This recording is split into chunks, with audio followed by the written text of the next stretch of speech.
Welcome to Conquering Your Clownfish, a podcast dedicated to transforming disabilities into special abilities. I'm your host, Brady Murray. Welcome to today's podcast. I'm thankful to get to introduce our special guest today, Marci Dunning. Marci is a medical mom and disability parent to her daughter. She has 4 kids, the youngest of whom is Freya.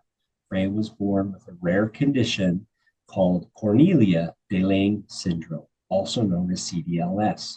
This is a syndrome that affects her growth and development. Marci shares her experiences and their story in a kind and vulnerable way on her Instagram channel. She truly is the definition of an unstoppable advocate, and I am excited to talk with her today. Welcome to the show, Marci. Thank you so much for having me. Yes, this is going to be fun. And so we have guests from all over the country on our Conquering Your Clownfish podcast.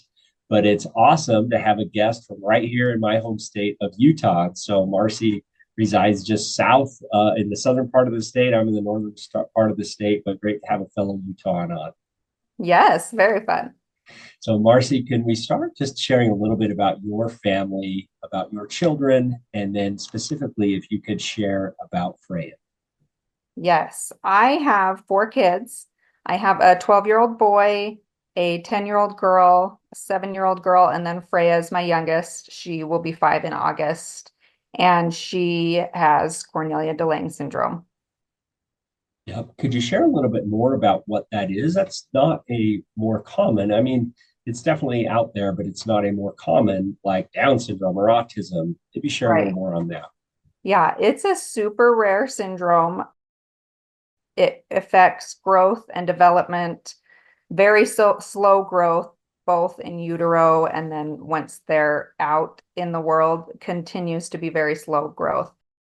Global developmental delays across all, gross motor, fine motor, intellectual, speech, everything is severely delayed. There also is some involvement with usually the GI tract. There can be heart involvement, kidneys. It pretty much can affect the entire body, but there is an entire spectrum of this disorder. Okay. So it doesn't affect one person the same way it affects the next person. So it's kind of an unknown on how it's going to affect your child and also what parts of their life it's going to affect. Marci, before you had Freya, did you know anybody who has this syndrome? No. And I worked in medicine my entire career. I was a nurse assistant, a medical assistant. I did bone density scans, and I even worked in postpartum, which is where you go after you have your baby. So I had seen a lot of different syndromes that are congenital, and I had never once seen anyone with Cornelia de Lange syndrome. So share with us, if you could, about just the diagnosis. Was that in utero that you received the diagnosis? So at our anatomy scan, they did find Freya has a limb difference on her left arm. So they did find her limb difference, and that had us go see the maternal fetal medicine specialist. And they looked and did see that she also was small for her gestation. And so they had a feeling that she had some type of syndrome, but did not know what that syndrome was. They wanted to do an amniocentesis, and I just did not feel good about doing that. I had hemorrhaged early on with her, and so I felt like I had already almost lost her once. I didn't want to introduce anything at all that could be dangerous to the baby, even though I think they said it was like a 1% chance of harm to the baby. I was like, nope, that's too much. Yeah. So even if they had done that amniocentesis, they probably would not have found Cornelia de Lange syndrome because it is so rare. It's not in their test that they do. So we actually got her diagnosis, I think she was 2 days old. So she was born, the geneticist came and said she thought it looked like Cornelia de Lange syndrome. But then it was a very long road to getting an actual definitive diagnosis backed up by blood work. Marcia, do you ever had anybody in your family or that was close to you that had a disability in your childhood or growing up or even in your professional life?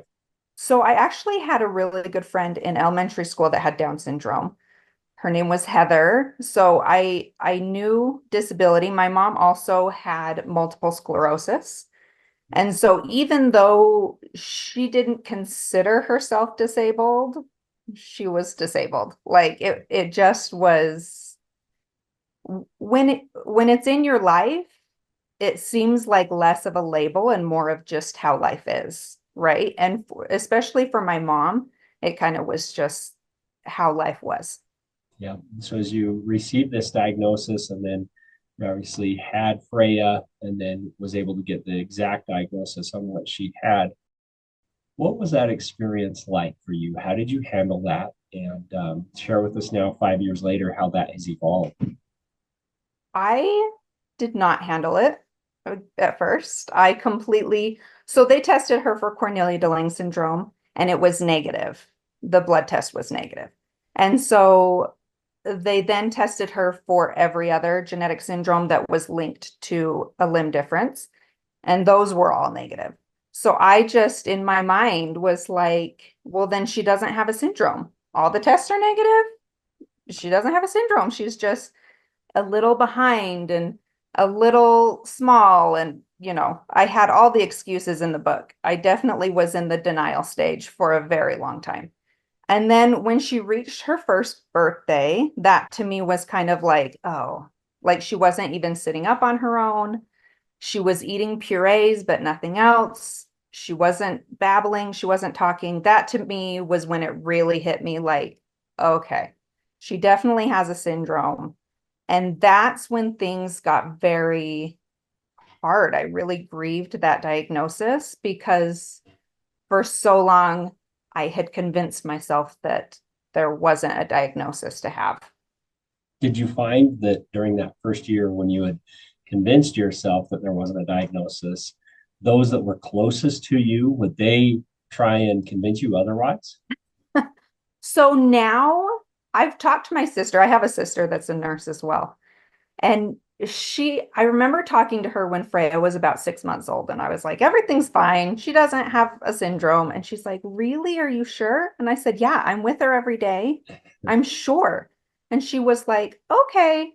But now that I've talked to her current day, she's like, yeah, I thought you were crazy. Like, we knew she had a syndrome, but they were very soft to me in my grief and very just let me, they all knew eventually we would figure out what was going on with Freya. And so they just let me be in my denial. And it was very kind because I had a very slow introduction to that. So this is actually a fairly common thing. In fact, I've had conversations where people have asked me and they say, my brother or my sister-in-law or whoever has a child. We all think, meaning us family, we all think that they're on the autism spectrum or they have X or there's something there, but they won't address it. They deny that.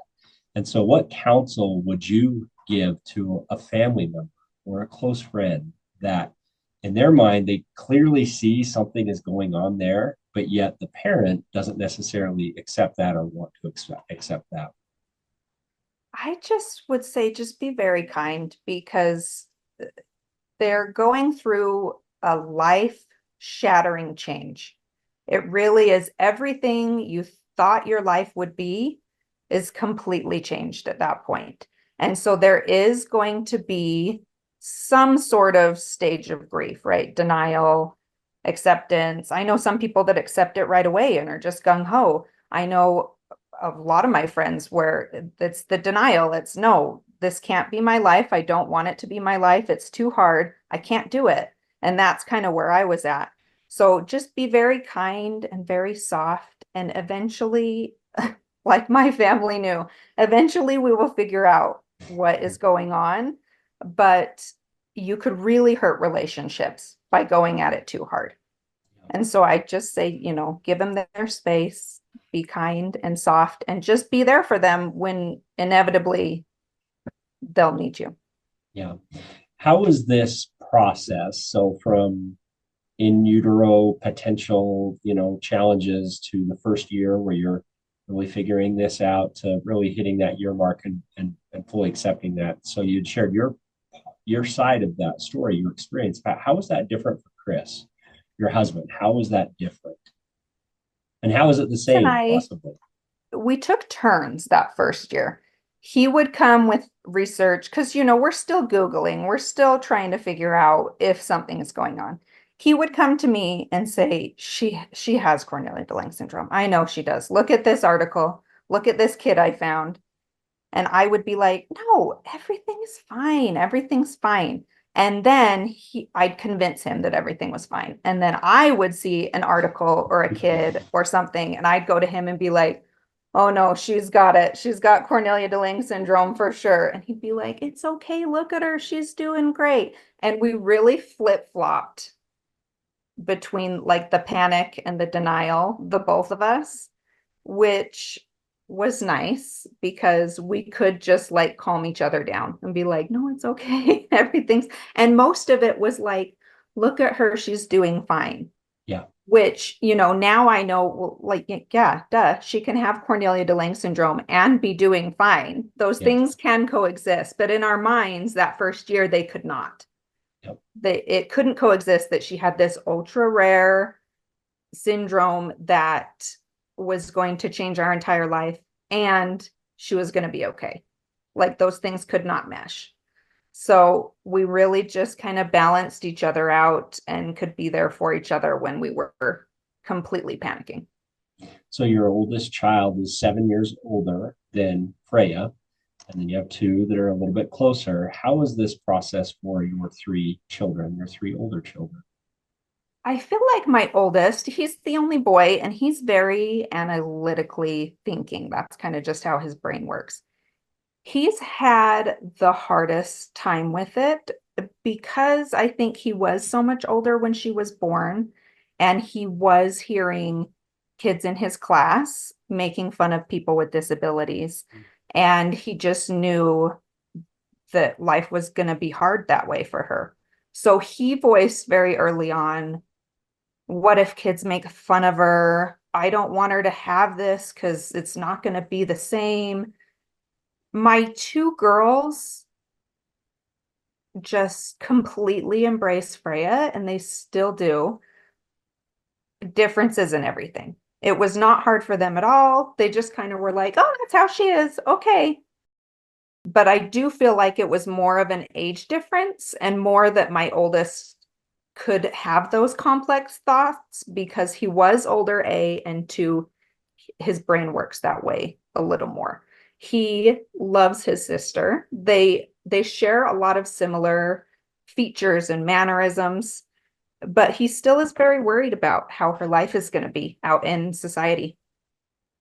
I find that with one of my children in particular as well, that they are very concerned for their sibling and how they might be perceived, how they might be treated, their life might look like. And that's a big weight to take on as a sibling. As parents, we are supposed to be able to do that. Doesn't mean that we always are able to do that, but we are supposed to be able to do that. For a sibling, that's a big weight to be able to take on. Share with us as you're in a place now where Freya is 5. And so do you foresee school in the near future? Is she going to school right now? What are your feelings about that? She's currently in preschool and it is her favorite thing ever. She loves going. She's in a mostly disabled classroom. We live in a very rural part of Utah. There's not a lot of resources. And so the preschool has to kind of just group resources and have all the disabled kids in one classroom because there's not enough professionals to be super inclusive. They do bring, I think there's 6 disabled kids and 4 non-disabled kids. So they do bring a couple of non-disabled kids. They try to do as much inclusion as they can. But Freya loves it. And I did not feel great about, I call it the secluded classroom, Yeah, grouping all the disabled kids together. I wanted her yeah. to be in a typical preschool setting. My husband felt very differently. He loved that they were kind of grouping all of the disabled kids together. And his thought is like, those are her people. We want her to be with kids that are like her, just like we want our typically developing kids to be with kids like them. So it has been interesting to watch it develop, but Freya absolutely loves it. She signs play for school, and every morning she'll wake up and sign play. She wants to go to school. She wants to be there. I have come on field trips with them. She sees me and wants nothing to do with me. She immediately turns her head, won't make eye contact. She's like, "You're going to take me home, and I You're don't in want my you to space. take me home." So it's been actually a really, really good experience for us. I'm hoping, so she has one more year of preschool.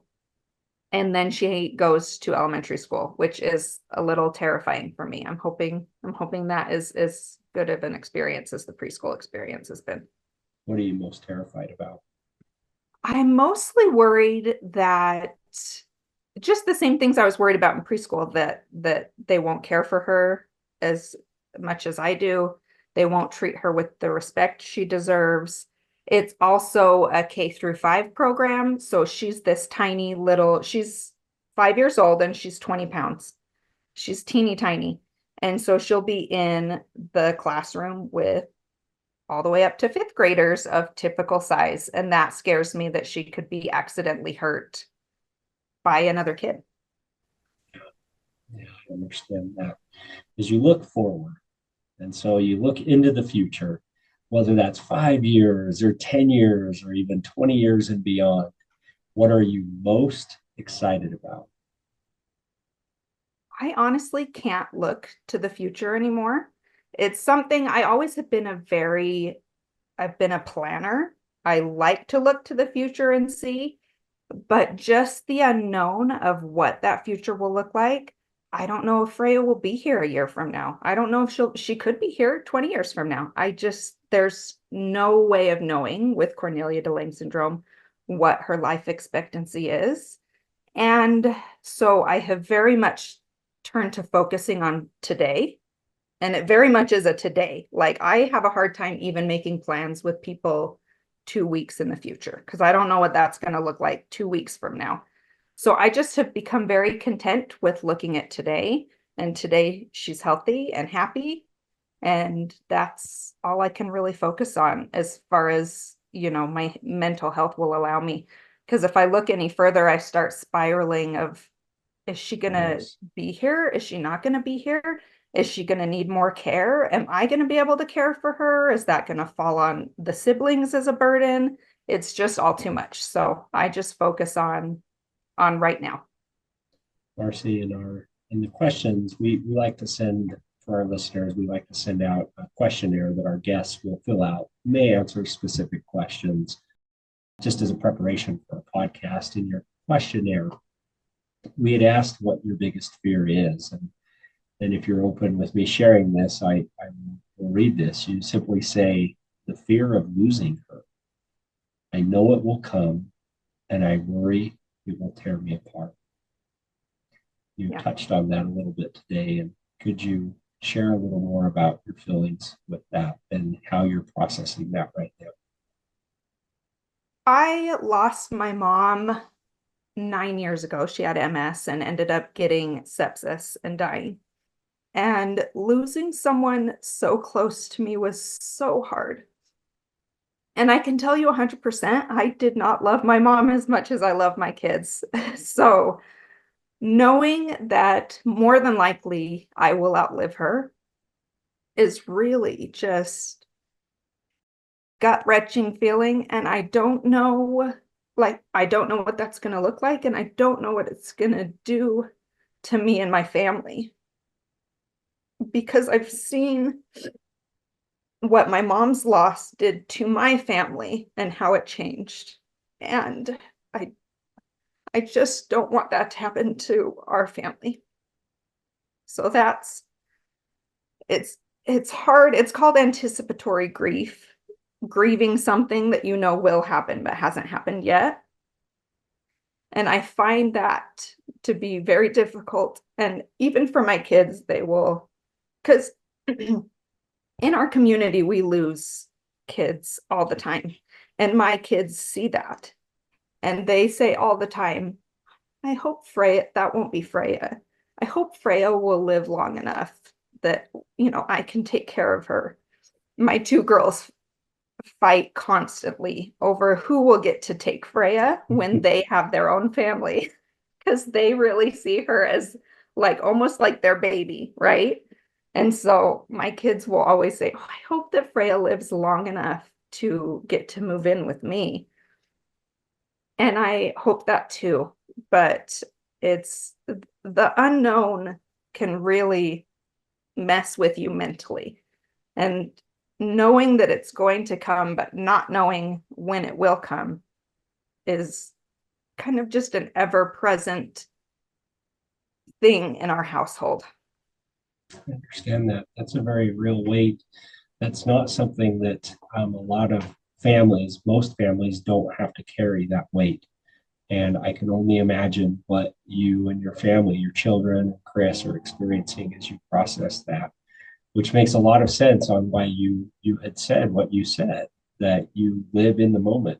And it looks like you're finding gratitude and happiness and joy in the moment, that today Freya is healthy, she is happy, she is thriving, and that brings peace and joy to you in the moment. And you don't need to even look past a week or 2 weeks down the road from now. And that has been one of the ways that you've been able to manage that weight that has been on your shoulders. So what a Yeah, wonderful. it's kind of just a survival instinct, I think, is we as a whole family have had to change the way we live life to be mentally stable, basically, for all of us, my kids included.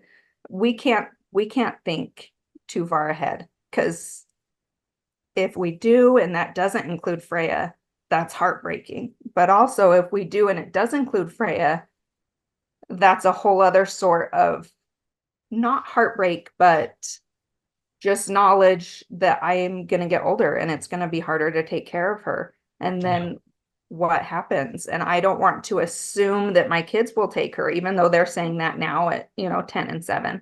So yeah, it's very much just a survival instinct of, I can't let myself think too far ahead. Yeah, for a lot of families that have a loved one that has a disability, the pressing question, that weight of a question actually is more so, who is going to do this when I'm no longer here to do this? And in your circumstance, you really have it coming from both sides, because Right. with the life expectancy really being such an unknown in relation to this particular condition, with the potential of an earlier passing or a potential later passing, that's a lot to take on, Marci. I really empathize and just feel in my heart for you guys. I do want to ask a question though. How has Freya impacted your extended family and also your community, your neighbors in the neighborhood? What impact has she had on them? My extended family, like I said, we've struggled since my mom has passed. So there hasn't been as much involvement. I also don't live, they all live in Salt Lake City, northern Utah. I live in southern Utah. So there's also the distance. So there hasn't been that like radical rallying around acceptance that I was kind of hoping for. But there has been kind of a slow kind of education, I guess, into disability within my family that is happening, and I'm seeing, and I'm really appreciating just the language around disability is changing. And the more I talk to them about our life, the more they start to maybe understand what I'm going through, and then in extension, what other people with disabled children are going through. Our community has been accepting largely. There has been no negative comments. There also has not been, Freya doesn't get invited to birthday parties. She doesn't we do attend church, and there has been some education with the teachers in church, but there's also, I feel like I just want this radical acceptance that's just not quite there, but we don't have a negative experience either. Yeah. It's kind of right in the middle. I agree. I would say that's a great description of the disability community as a whole right now, is that there has been acceptance. There's not a denial Yes. or, a shunning by any means, but the radical acceptance and truly the inclusion that I think all of us as parents seek is still lacking. And that's Yes. where our work comes in. That's really where our work comes in. I mean, it is amazing to see. I look at even the way disability was looked at when I was a kid, or even going back a generation to my parents' generation. It has gotten so much better. Light years. Yes. So I am hopeful that it will continue to get so much better. It's just when it's your kid, it can't happen fast enough. Yeah, I'm with you. And honestly, I feel like you're doing a tremendous job in pushing this work forward through your social media channel, through sharing in a very vulnerable way, just your story. That's really how the world, I feel, is going to find and then understand, not only accept, but embrace and see truly what a blessing and gift that individuals who they would describe as being disabled are to our community. And I truly believe that our family, our children have a work to be able to do. And just those hearts that are softened and those perspectives that are opened and changed as these individuals have the opportunity to be included in all of these different aspects is a very real thing. So I have one last question before I let you go. If you could share with the world one thing about your daughter that you would want the world to know, what would that be? One thing is such a big ask. And it's actually why I started sharing my life. I just want people to see Freya as Freya. I want them to see her as a whole person, and not just her intellectual disability and not just her physical disability. I want them to see Freya as a stubborn, ornery, happy, lovely kid. My other kids can be all those things at once and be totally accepted. And I want everybody to see Freya that way as well. She is a kid. She's gonna be ornery. She's my kid, so she's gonna be stubborn. She's gonna not be in a good mood all the time. She's gonna have struggles. She's gonna do great. And it all can be at the same time. It's a beautiful, beautiful answer. Marci, thank you for being a guest on the show today. You're doing a wonderful work. Thank you for sharing your beautiful daughter through your social media channel and the inspiring journey that you were on. Thank you. Thanks for listening to this episode of Conquering Your Clownfish. If you liked what we discussed on the podcast today and want to continue the conversation, please visit us at conqueringyourclownfish.com. And please don't forget to subscribe.